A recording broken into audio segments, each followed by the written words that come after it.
This is exciting. I'm from Tennessee. Wow. Once again, it's on. My name is Xavier Gautier, founder and operator of Gautier Family Defense Systems and Jikendo Concepts, Tactical Survival Combat Academy, Jackson, Tennessee. We specialize in anything that you can possibly imagine when it comes to violence, anti-violence, combat, fighting arts. I mean, pretty much you name it, we do it. At this point in time, actually, over the course of the past 10 years, we've actually been the most elite but low-key combat facility and organization within a 125-mile radius. In a nutshell, if you want to learn how to kickbox with somebody for about, I don't know, 40 seconds to 5 minutes in the parking lot, go find you somebody all over the place. If you want to learn how to stun, stop, and drop somebody and get it done, get it quick, come find us. As we say, only the best come to find us, only the best know how to find us, only the best stay with us. We've been in operation behind the scenes and under the radar for a long time due to the fact that a lot of people over here in the States really have a really, what you say for lack of a better word, a very augmented interpretation or understanding of what martial arts actually encompasses. You have what we call the traditional martial arts, and then you have the self-defense martial arts, and then you have what we call eclectic, like mixed martial arts, things like that. Each one of those genres, each one of those categories combined progressively lead up to what we do. By us being a Jikendo-based academy or organization, corporation, whichever term you want to use, we use the teachings and the concepts, the philosophies, and the combat scientific methods developed by the late great Bruce Lee. We use that to enhance our training as well as our intellect. In other words, what we do is not for stupid people.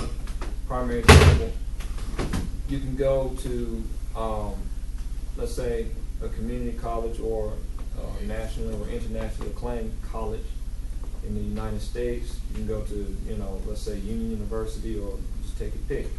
You go there, you'll have what most people, will class as Karate 101, or, just like a elective karate class, or self-defense 101. The problem with that is, not to be too harsh, because, we're all about being real, being realistic. I wouldn't shoot you, shoot you a debugger if what you really need was, a dose of the truth. You get a lot of people that go into these colleges and they teach whatever. Usually it's something physical. They throw a bunch of move sets together, teach you a couple forms, give you some belts or something like that. But when you leave that class, you actually have gained zero other than a grade. If, for example, if one of me, myself or one of my constituents were to enter the realm of, the college elective courses, we would actually take in their combat science course, an academic combat science course, which is in a nutshell kind of what I'm going to demonstrate for you guys today. Because like I said, what we do is not for stupid people. When it comes to things like, let's say your conventional martial arts approach or self-defense approach. When you say self-defense, what does that term say to you? Self-defense. Analyze it. Like ways to defend yourself against attackers. Right. So let's break down and let's analyze that term. Self. All right. What is self? Person, me, this vessel. Okay. Defense. What is that? Is to opposite of offense. Right. It's the opposite of offense. Is to protect yourself. Is to to deter. So here's a primary example. All right. If he grabbed me, he's already done what? Set the pace, because a grab is an attack. Okay, if you go by Western law, that's what I say. That's assault. So he's already made the first move.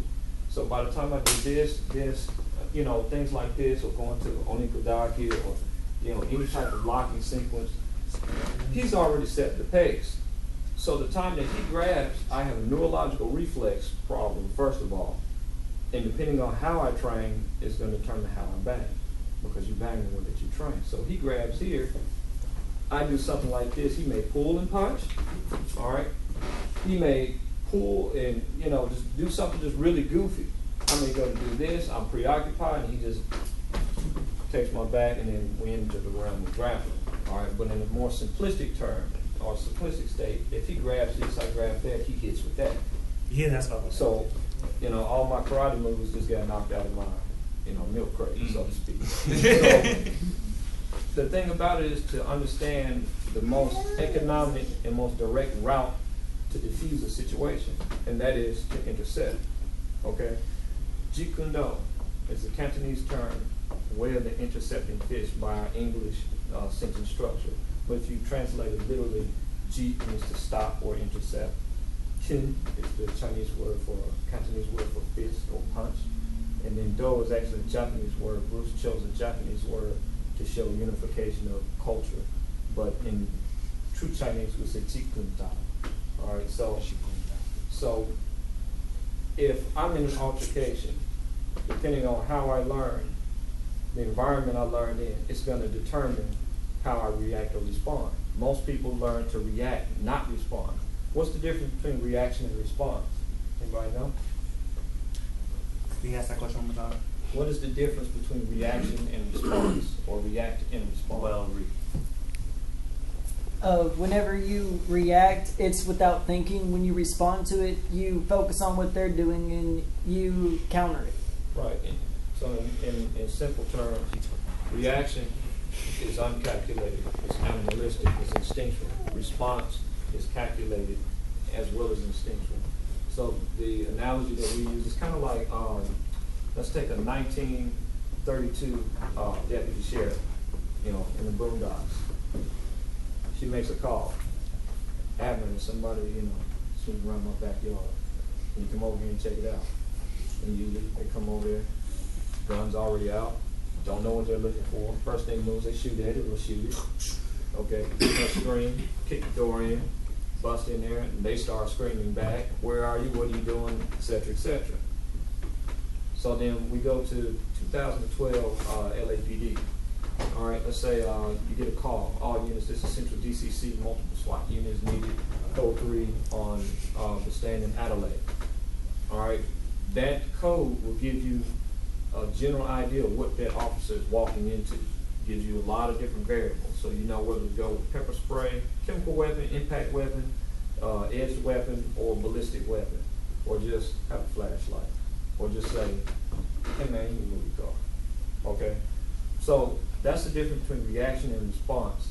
So if he grabs me, I can do that and then do that. Do that again. So I can start this. The moment that I feel resistance, that's not going anywhere, I'll let go and I hit before he hits.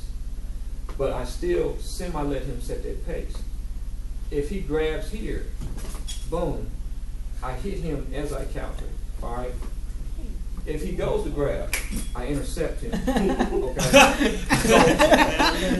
So the idea is, let's say we'll take a scenario.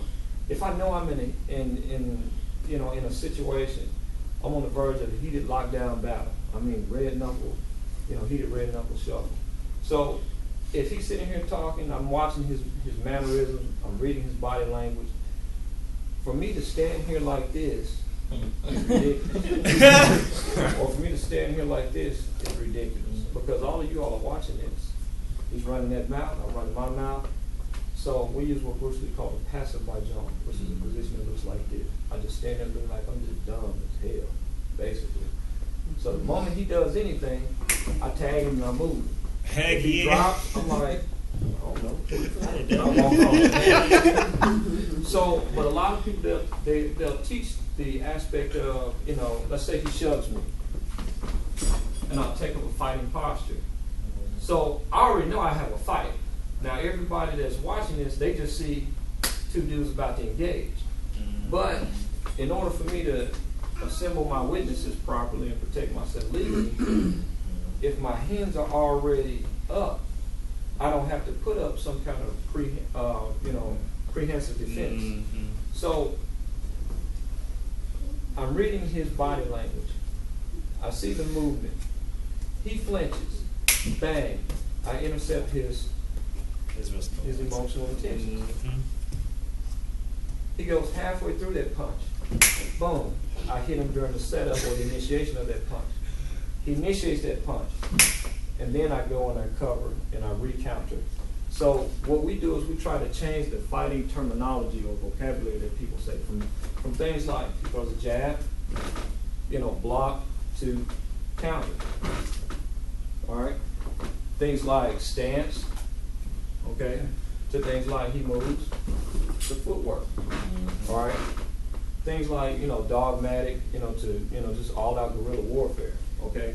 So the problem that most people run into when they're picking a self-defense course is not exactly what they choose, it's how it's presented and how it's taught.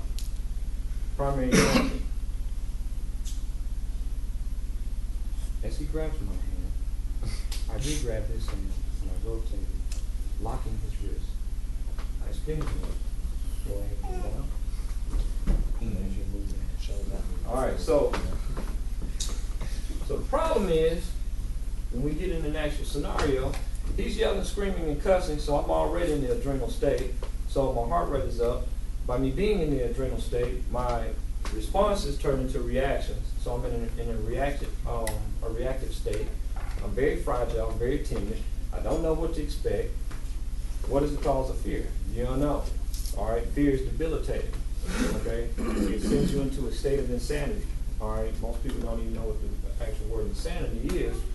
Insanity means to have your mental state debilitated, your mental health debilitated. It has nothing to do with you being crazy. Insanity is actually a legal term, it's not a medical term. So when he goes to do whatever, and I just flip out and panic, it's pretty much over for me. And so then I end up using brute force and brute strength and using a lot of overkill to try and deal with him because that dynamic was not in my training. You understand? It's kind of like, training with this, okay, versus